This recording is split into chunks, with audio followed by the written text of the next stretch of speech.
నిజంగా చంద్రబాబు నాయుడు గారి విష ప్రచారం వల్ల ప్రజల ఆస్తులను నిజంగా చంద్రబాబు నాయుడు చేస్తా ఉన్న విష ప్రచారం ప్రజల ఆస్తులను ఎవరైనా కూడా కొల్లగొట్టాలనుకుంటే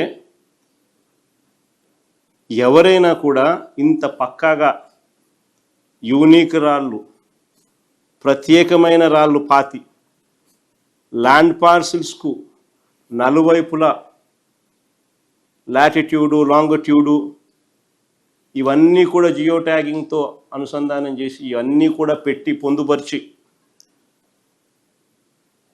క్యూఆర్ కోడ్ను కూడా పొందుపరిచి పాస్బుక్లో ఎవరు ట్యాంపర్ చేయలేని విధంగా ఆ పాస్బుక్ను తయారు చేసి మోస్ట్ అడ్వాన్స్ సెక్యూరిటీ ఫీచర్స్తో ఎవరైనా పట్టాదారు పాస్బుక్ ఇస్తారా? చెడు ఉద్దేశాలు ఎవరికైనా ఉంటే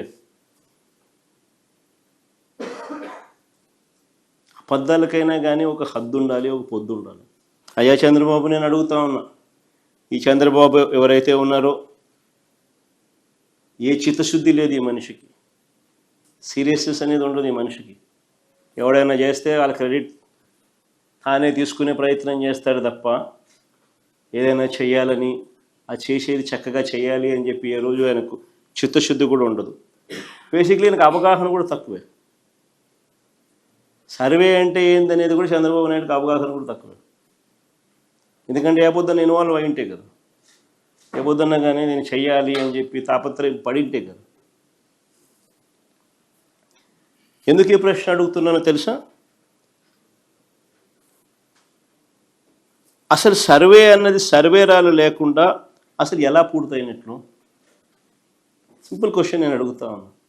అసలు సర్వే అన్నది సర్వేరాలు లేకుండా అసలు సర్వే ఎలా పూర్తయినట్టు? ఈ పెద్ద మనిషి అంటాడు సర్వేరాలను,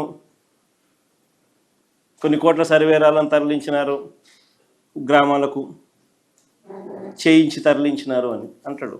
బుద్ధి లేకుండా, జ్ఞానం లేకుండా, అవగాహన లేకుండా. అసలు సర్వే అనేది సర్వేరాలు లేకుండా అసలు ఎలా పూర్తయినట్టు? ఏ రైతుకైనా, ఏ భూ యజమానికైనా సరిహద్దులు తెలియజేసే ఈ రాళ్లను పాతితేనే కదా సర్వే పూర్తయినట్టు.